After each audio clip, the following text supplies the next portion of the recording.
Всем привет, дорогие друзья! Вы смотрите очередной выпуск программы «Мы вам покажем». Сегодня мы находимся в гостях у Елены Ли. Знакомьтесь. Здравствуйте, Елена. Здравствуйте. Елена у нас член Союза художников Российской Федерации, преподаватель по изобразительному искусству и дизайнер. Ну и, естественно, с таким талантливым человеком мы сегодня будем творить. Елена, расскажите, пожалуйста, что мы будем делать сегодня? Я сегодня хочу вас обрадовать, так как у нас весна, и, в общем, выполнить вот такую красивую картину в виде тюльпанов и, конечно, с помощью горячего клея.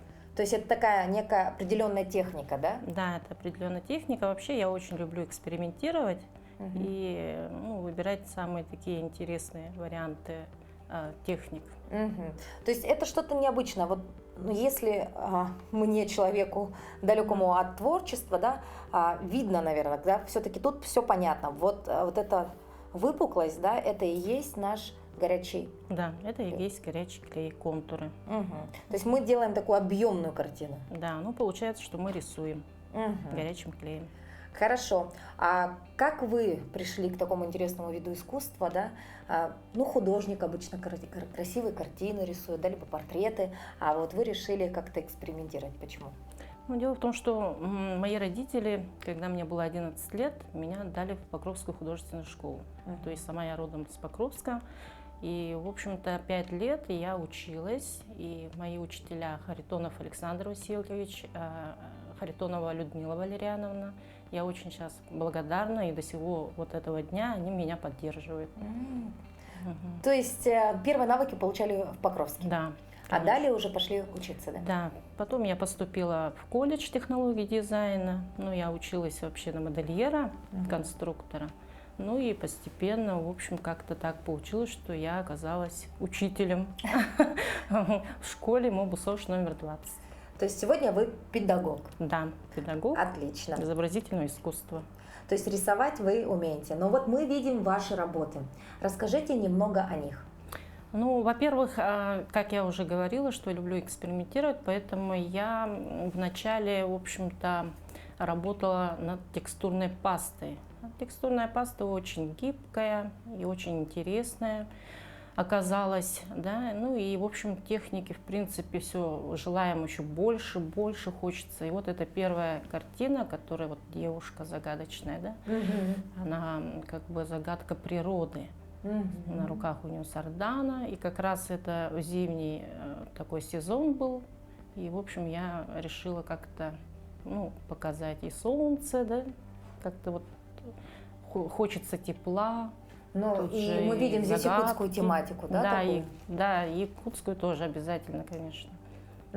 Как-то так получилось. И, возможно, вот телезрителям сейчас не очень будет видно, да, но по факту здесь мы видим такие, опять же, вот эти неровности, да, такие выпуклости, это и есть текстурная паста, да? Да, это и есть текстурная паста. Вообще я люблю картины полуобъемные, то есть не люблю плоские картины, поэтому я как-то вот над этим работаю еще. А вот цветы? Гортензии, да, то же самое. Как бы там и паталь у нас, да, участвует. И вот то же самое, это паста текстурная. В общем, как-то мне интересно самой даже. Эксперименты, да, такие проводить? А здесь уже такое более современное какое-то, да? Это более такие интерьерные, современные, да, которые сейчас тоже, наверное, актуальны. Вот стрекозки, то же самое с текстурной пастой. И силуэты, да, девушек, это уже из горячего клея. То есть вот эти линии, это вот горячий клей, да? Да. Очень интересно. А здесь стрекозки, здесь у нас и какие-то и стразы есть, да? Да, здесь и все. То же самое. Очень интересно, да? Стразы, все как бы. А вот если взять все-таки вот сравнить все эти работы, да, все-таки художник же любит работать обычно в каком-то определенном направлении, да? Будь то там, допустим, природа, цветы, там портреты, либо вот что-то интересное, да, такое, может быть, абстракция. А вам по душе больше что? Мне как-то, наверное, ближе цветы, потому что, да, мама у меня очень много выращивает летом цветы, поэтому с детства как бы я уже как говорится, мне нравится. Мгм. Поэтому самые вот любимые цветы это вот гортензии, да, для Да. меня. Когда вот езжу в Санкт-Петербург, там вот вижу эти гортензии, и вот как-то вдохновляюсь этим самым. Ну и решила, в общем-то, их... Чтобы в здесь, Якутске у да. вас всегда были гортензии, да? чтобы они были передо мной. Передо мной, да? Да. Хорошо, но давайте мы все-таки вернемся уже к нашему мастер-классу, да, и сегодня будем делать вот такую объемную картинку, да. С чего начинаем? Так, ну нам нужно, давайте так, начнем с первого, да. Нам нужен холст, вот такой, ну и, конечно, изображение. Простым карандашом можно, в принципе, уже нарисовать, я уже подготовила. Так, ну, основной инструмент это пистолет, так, и клей, стержни, да, можно будет. То есть много уйдет у нас, да? Ну, в принципе, это все зависит от пистолета, от качества пистолета, поэтому, ну, я пока пробую вот этот синенький, а так есть очень много выбора. Чем дороже, тем они, конечно, лучше, эффективнее. Намного, потому что многие клеи, конечно, бывают разные клеи. Есть вот такой прозрачный, к примеру, да, но он не подходит для этих картин. Почему? Потому что он, во-первых, не ложится, то есть он может отклеиться на холсте. То есть нам нужен клей. И вот я предлагаю такой матовый стержень, он более эффективный, ложится очень хорошо и закрепляется на этот холст. А холст обыкновенный, да, незамысловатый? Да, я беру любой, я не капризный человек, поэтому как бы что попадется. Хорошо. И значит, мы перенесли изображение тюльпанов. Здесь тоже все четко понятно, да, линии могут быть в любом, да? Любой, да. Направлении. Не только тюльпан, может быть, и другой, может, цветок. Цветок на можно. любителя, да, ну, они желают, в общем. В принципе, как-то так. Следующий этап у нас какой?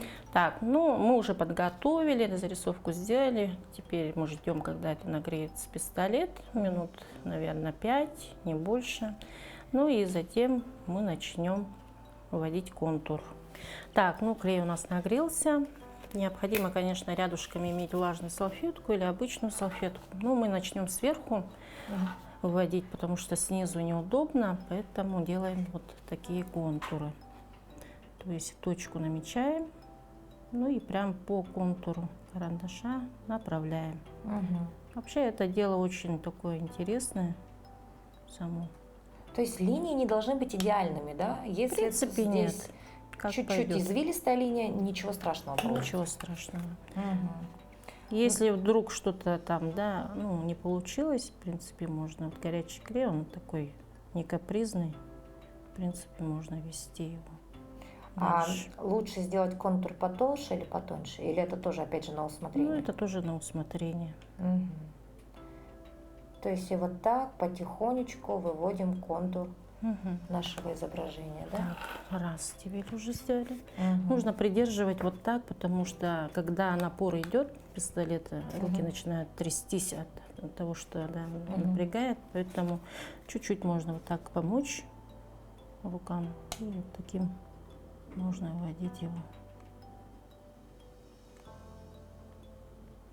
Мы сейчас вот пока Елена делает контур, да, вот, например, такая вот картина. Здесь тоже вот такой 3D-эффект. Бабочка такая интересная, поталь используется, черный фон и золотая бабочка. Выглядит очень так необычно, я бы сказала, именно за счет вот этого контура, да. Так, еще одна работа у нас здесь есть. Вот здесь. Но это у нас уже не горячий клей, да, это паста, да? Да, это текстурная паста. Но они похожи, да, в принципе? Они, да, похожи чем-то. А Просто как бы тут быстрее, да, клей он быстрее высыхает, а текстурная паста, ну, наверное, полдня нужно подождать, чтобы оно высохло. А если Очень говорить важно. про цену, что будет дешевле? Ну, намного, конечно, клей дешевле. Клей дешевле, чем паста, чем да? паста. А вот часто у художников бывает работа, которая, ну, возможно, дороже всего, либо, может быть, запомнилась больше всего, да? Может быть, самая первая, может быть, самая дорогая. Вот у вас есть такое? Да, есть. У меня работ очень много, картин. И картины тоже разных. Даже есть масляные красками. Ну а самая дорогая, самая любимая для вас это? Это моя лошадь, которую его сейчас пока здесь нету. Ну, А почему именно эта картина? ну, у меня раньше дедушка с бабушкой держали лошадь, ее звали Тайга. Я вот до сих пор ее помню. И один момент он пропал. Я тоже, конечно, его потеряла. Ну и решила, в общем-то, его тоже текстурной пастой выполнить в прошлом году. И вот я его выпустила в прошлом году, 1 июня. Тоже интерьерная такая картина, интересная получилась. Ну там тоже, как бы, да, плюс еще есть разнообразие в картине, плюс еще есть эпоксидка. Наверное, все знают, Да, что да, да. эпоксидка. Ну и это тоже как бы испробовала. Так, ну вот уже почти заканчиваем, Заканчиваем, да. да. Сейчас она уже, пока я вот, видите, работаю, она уже потихонечку Подсыхает. подсыхает. Ага. Ну все, вот мы закончили, отключаем наш клей. Немножечко еще нужно, чтобы Да, подсохло, он да? подсохнет сейчас. Ага. А вот эти усики, которые остаются? Усики мы сейчас удалим, все это убирается. Можно и так, и пинцетом можно, в принципе, чтобы удобнее было. Чтобы их грубо не дергать, как я это делаю, да? В принципе, вот так потихонечку можно убрать, потом кисточкой удалить все это. Ничего страшного, если даже оно и будет там. Останется. Так задумано. Да. Как-то вот так.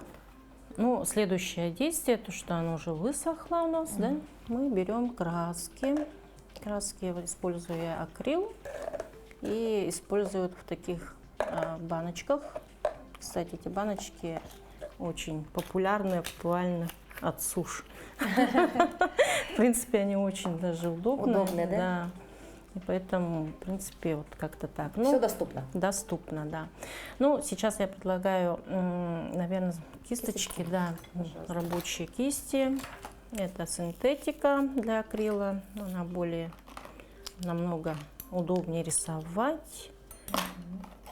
Всякие разные. Ну, возьмем более такой для фонового, да, это вот такую кисть. И просто элементарно все вот это очистим, все, что нам не нужно, да. Вот так потихонечку все очищаем. Если даже карандаш тут, да, ничего страшного, все это закрасится. Возьмем желтый. То есть мы начинаем с фона, да? Да, нет, мы полностью его сейчас закрасим весь в тон, потом уже, ну, сильно такой густой брать кисть не нужно. Так, баночку. Так, и акрил, он такой, знаете, тоже капризный, но тем не менее с ним очень, в принципе, хорошо работать. Ну, жидковастенький такой.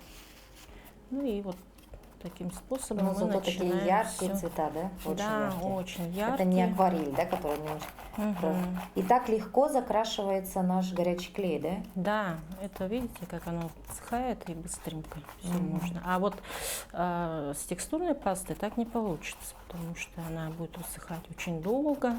Она немножко такая помягче. То есть мы взяли желтый, да, за основу? Желтый. Ну, он не требует слишком много воды, он не любит акрил воду, поэтому я иногда вот так беру, чуть-чуть, Смачиваем. да, смачиваю вот таким способом. Ну, здесь пускай так останется, в принципе, полностью. Даже если вот эти усики останутся, ничего страшного. Вот таким способом. Видите, она очень хорошо цепко держится, этот клей, холст. Да, даже кистью, вот мы вводим туда-сюда, ничего не происходит, открепляется, да, не отваливается, да? Да, то есть не нужно бояться. Так, все, и добавляем зеленый цвет, хорошенько сполоснем кисть. Так, Вот зеленый. Зеленый можно направление вправо, влево. Так смело вы это делаете, да? Да. Ничего не стоит бояться. Вот так. То есть подобный, знаете, мастер-класс подошел бы и для людей, которые вообще далеки от творчества, да? Да, конечно. Здесь сложно что-то испортить. Нет, вообще ничего. Не надо бояться. Руки, как говорится, сами ведут. Да, сами Да. делают, да? Фон может быть любой, независимо. Даже нетрадиционные есть техники, в принципе, не только кисть. Ну, вот этот акрил очень такой, как сказать, легко ложится. В принципе, легко с ним работать. Но мы идем в направлении вверх, да, как-то выводим. По Или это тоже диагонали. не обязательно? Ну, не обязательно, это уже зависит от самого художника или просто любителя, как он хочет. А Желает что вас этого. вдохновляет?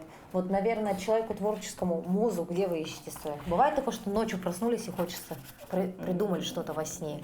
Ночью нет, но ночью я отдыхаю. В основном это бывает по сезону. То есть, когда, например, даже когда посещаешь какие-то выставки, очень горишь желанием что-то придумать новое, ну, такое интересное. И это приходит иногда вечером, неожиданно. Но не всегда.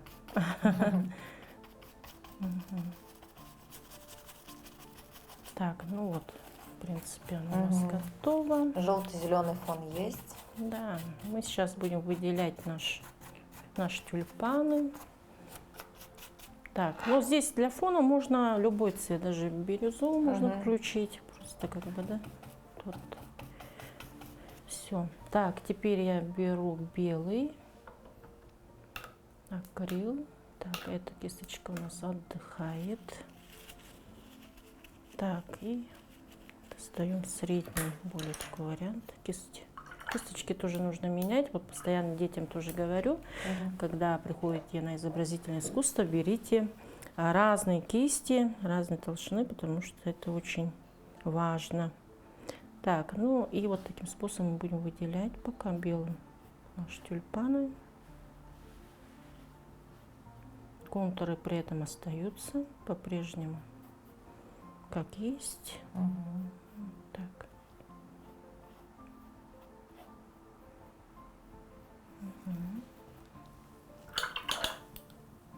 Так. В принципе, подобное, да, изготовление картины не занимает много времени, да? Быстренько тут так, тут так, да. Смотря как, потому что тоже время у меня так недостаточно, потому что я и работу совмещаю там, и тут, потому что время очень быстро летит, невозможно что-то все успеть. Ну, стараюсь, да. Так, ну пока оно подсыхает, мы уже переходим на лепесточки, будем выделять. Так, более темные такие наложения сделаем. Смываем водичкой. То есть как заполнение идет внутри контура. Вот так быстренько образуются цветки. Да, тут оранжевый, красный. Сразу два оттенка. Я хотела и фиолетовый тут добавить. Ну ладно.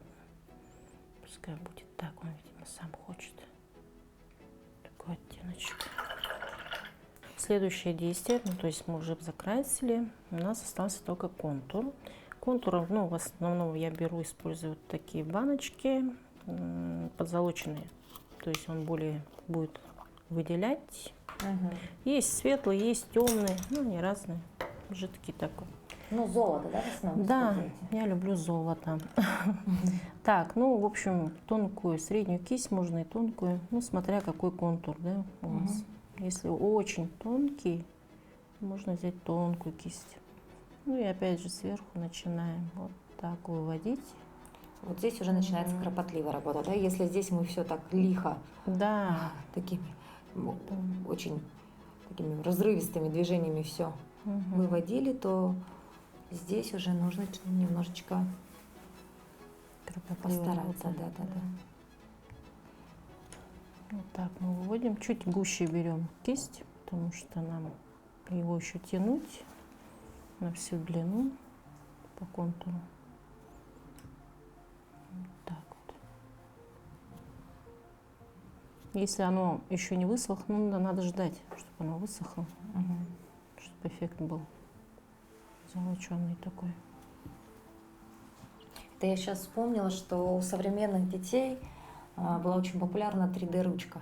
Да. Она работает практически по такой же системе. То Точно. есть дети брали раскраски, либо еще какие-то и выводили вот такой же контур. И он Да. выглядел примерно так же. Как 3D, да? Ну, да. То же самое почти. Ну, это здесь намного дешевле, потому что 3D тоже там ручки, у них тоже же как бы это Расходный да, материал расходный. большой. Поэтому я вот ребятам тоже советую, чтобы они использовали горячий клей. Они с удовольствием это выполняют. На уроках, да? Да, бывает. А если говорить все-таки про текстурную пасту, да? В чем ее плюсы и минусы? Ну, плюсы в том, что, наверное, конечно, для разнообразия можно, в принципе, да, поработать. Но как-то и красиво, конечно, смотрится. Она и гибкая, мягкая, то есть можно любую форму, да, придать. Но дело в том, что минус, то, что он долго высыхает, нужно ждать. А мне вот, например, я не любитель, чтобы там ждать, поэтому я все хочу быстро это делать, чтобы окончательно уже... Сразу увидеть результат, да? Да, просто это как-то очень долго тянет всю эту работу. Если даже немножко заденете, ничего страшного. Тоже, в принципе, вариант такой. Допустимо, да? Так, ну вот мы закончили, обвели контур. И осталось только покрыть лаком. Ну, лак может быть любой для акриловой краски. Ну, вот я, например, глянцевым использую. Еще, в принципе, очень даже ложится очень мягко и хорошо. То есть в Вот. идеале она будет вот так, лак придаст немножко Да. сочности, да, какой-то? Да, И более, блеска. более свежий такой вид будет, более играющий такой. Ну вот посмотрите, две вроде бы одинаковые работы, да, выглядят совершенно по-разному, потому что контур бывает, соответственно, где-то потолще, где-то потоньше, цветы бывают разного размера, и, собственно, Зависит от формата еще, да? Да, и, собственно, это не важно, потому что самое главное, что это сделано своими руками, да? Да. И вот такая Можно интерьерная картина найдет свое место, мне кажется, в любом доме, тем более сейчас, когда на дворе весна. Елена, а мы говорили с вами сегодня еще и о пасте. Да. И давайте покажем все-таки, как она выглядит, как с ней работать, дабы наши телезрители, возможно, потом выбрали для себя все-таки пистолет либо паста. Да, пробуйте, конечно, без страха, потому что действительно необходимо изучать все методы. Ну, я использую вот такие мешки кулинарные. Вот. Ну и, в общем-то, с ним тоже, в принципе, очень хорошо работать. То есть паста может быть рельефная, есть мягкая, есть грубая, ну, они разные бывают. Поэтому я взяла пасту рельефную. Рельефная, потому что можно, в общем, работать. Здесь нужно кончик немножко, да, убрать, чтобы отрезать. Ну и, в принципе, я покажу вот такой вариант. Я его уже тут заполнила. И принцип такой, что он очень такой капризненький немножко, но тем не менее можно тоже выполнять такие контуры. Вот сейчас вот покажу. Видите, она волной идет. Даже гибкость она уже как бы, да. Бывает, что она отрывается. В принципе, невозможно его потом это зафиксировать. То есть там трещины получаются. Вот в чем немножко минус. Вот. Но визуально, в принципе, они очень похожи, да? Да, похоже. Но просто клей быстрее высыхает, а текстура, она вот, видите, какая Да, мягкая. И там, конечно, необходимы инструменты. Если, например, вы хотите цветы выполнить, то нужно надрез сделать побольше. Да. И, в принципе, можно вот такими инструментами шпатель называется. Это вот как раз про ту картину, где гортензии, да? у вас? Да, ага. И, в общем, в принципе, можно даже вот эту пасту можно смешивать акрилом. То есть разные цвета можно, в принципе, даже продублировать. То есть сюда мы прям размешали, в пакетике уже Да, будет, да? у нас? да. Его можно смешать Мгм. и сразу в пакетик. То есть определенный цвет уже у вас есть на руках, Мгм. и вы можете уже как бы, да, демонстрировать. Если я вот, например, сейчас сделаю подрез, можно ножницы. Мгм. Ага. И сразу же можно здесь показать, как эти лепесточки. Цветочки, да, делать? Да, то есть немножко Но, погрубее. с другой стороны, если захотите сделать объемные цветы, то с горячим клеем этого не получится вообще. Здесь только паста, да? Да, здесь только паста. С ней можно, вот, например, смотрите, я выкладываю просто свелечек такой. Можно даже вот так сделать. Вот. И потом можно и работать с кистью, как вам удобнее, да, к примеру. Ну и вот таким способом можно придавить. Вот так. То есть контур остается на месте, просто мы его тянем по центру. Вот так. Но здесь работы будет побольше, да, это же нужно все Да. как-то добиться более-менее ровных форм, да, и так далее, и так далее. Но зато здесь прям процесс намного дольше будет. Дольше намного. И творчество проявить здесь можно будет побольше, да? Да.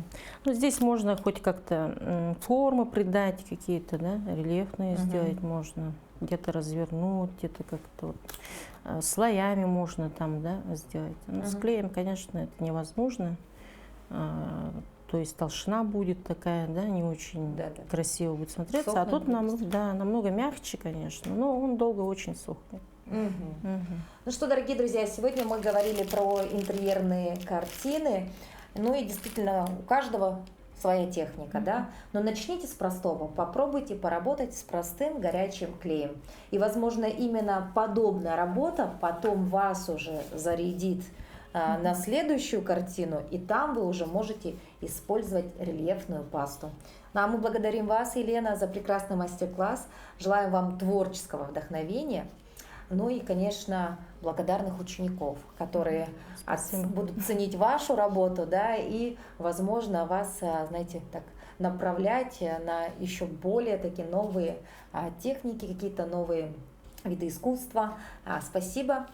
Мы увидимся с вами уже совсем скоро. До новых встреч.